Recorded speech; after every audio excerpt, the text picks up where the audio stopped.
memberikan dukungan untuk keputusan seadil-adilnya bagi perselisihan PHPU yang terjadi di Pilpres 2024 ini. Ini bagian bentuk dukungan kami dari Barisan Rakyat Indonesia Kawal Demokrasi, Pak. Jadi namanya saja sudah harus kewajiban kita, Pak.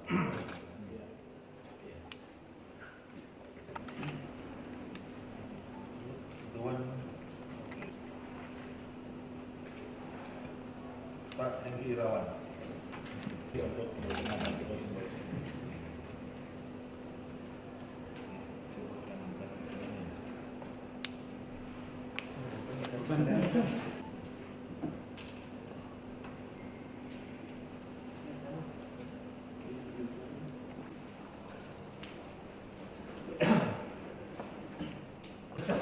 Baik, kami ingin menyampaikan bahwa saat ini Majelis Hakim Konstitusi yang mulia sudah memasuki fase intensif.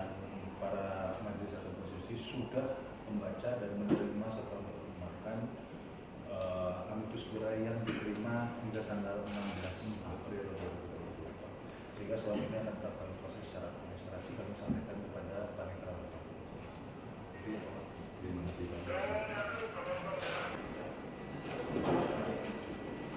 Baik, terima kasih. Selamat siang kawan-kawan media semua yang saya hormati. Kami dari Barisan Rakyat Indonesia Kawal Demokrasi, Barikade 98, ya, tetap meneguhkan sikap mengawal demokrasi, menjaga Indonesia. Ya. Jadi sejak awal kami adalah aktivis lintas generasi, ya, didominasi juga oleh teman-teman aktivis 98 yang turut melakukan perubahan di era 98 dengan menumbangkan rezim otoritarianisme Orde Baru. Tentu kami ingin menjaga, ya, agenda-agenda reformasi yang kita ketahui selama ini. Agenda reformasi yang paling sulit ditegakkan sejauh ini adalah memang supremasi hukum. Oleh karena itu, kami harus menjadi sahabat pengadilan. Pada hari ini sikap kami tegas, jelas, ya, menjadi sahabat pengadilan. Karena apa? Kalau tidak ada kecurangan, kalau tidak ada hal yang mengganggu proses demokrasi, prinsip-prinsip tidak dilanggar, tentu tidak ada perselisihan yang hari ini diadili di Mahkamah Konstitusi Republik Indonesia. Karena ada perselisihan itulah, karena ada kecurangan itulah terjadi perselisihan. Oleh karena itu, siang hari ini kita, ya, mewakili kawan-kawan di seluruh jaringan aktivis 98 tanah air, mewakili mereka semua memberikan dukungan, ya, dukungan tegas kepada para hakim konstitusi untuk bisa memutus perselisihan Pilpres ini seadil-adilnya. Gitu. Dan saya yakin sikap kenegarawanan para hakim konstitusi kita sangat tegas dan jelas, ya. Kita akan lihat semua nanti pertimbangan-pertimbangan masing-masing, apakah nanti ada dissenting opinion atau tidak. Kita akan lihat semua di tanggal 22 April, hari Senin besok, pengambilan keputusan. Dan saya rasa ini pendidikan politik dan hukum yang baik sekali buat rakyat Indonesia. Karena apa? Apapun yang diputuskan secara hukum, itu sifatnya nanti adalah inkrah, ya. Bukan soal kalah menang proses demokrasi kita, tapi jangan sampai proses demokrasi kita diciderai oleh semangat busuk, ya, semangat jahat, mencurangi, ya, proses demokrasi yang harusnya fair, harusnya adil, dan harusnya dihargai secara jujur dan adil oleh seluruh kontestan. Gitu. Kalau agenda amicus curiae itu kan sebenarnya kan paling maksimal kemarin tanggal 16. Nah, ini kan tanggal udah lewat lah. Iya, tanggal 19. Nah, ini gimana nih? Kan kayaknya nggak bakal diinisiasi juga. Iya. Jadi sama seperti teman-teman yang lain, ya, seluruh amicus curiae dari komunitas masyarakat tetap diterima.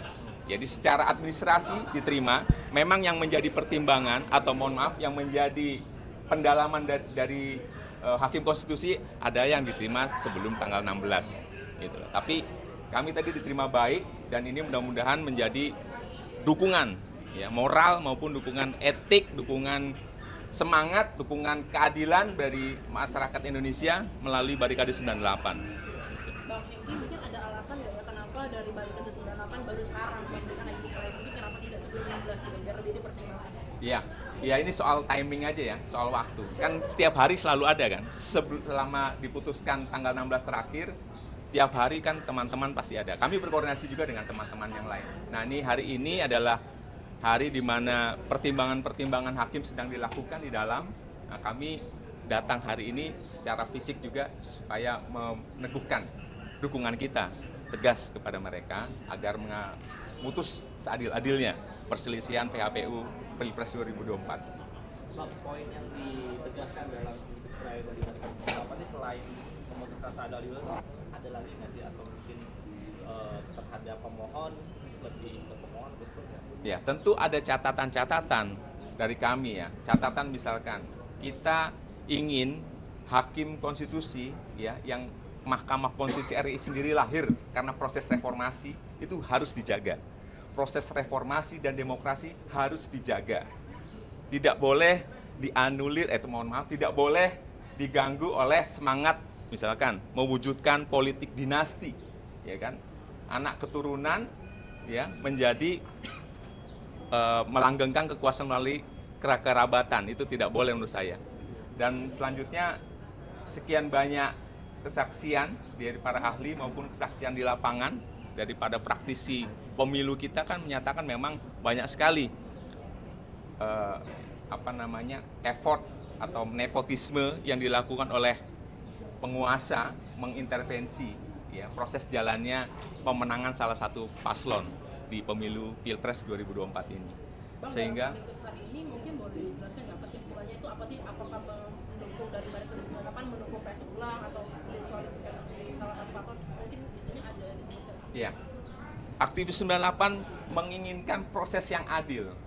Jadi apapun temuan ya yang dihasilkan oleh pengadilan, kita akan mendukungnya. Kami sih berharap karena memang prosesnya udah jelas-jelas bagi kami itu tidak adil sama sekali, ada kecurangan, ya tentu harus ada pemilihan ulang. Gitu.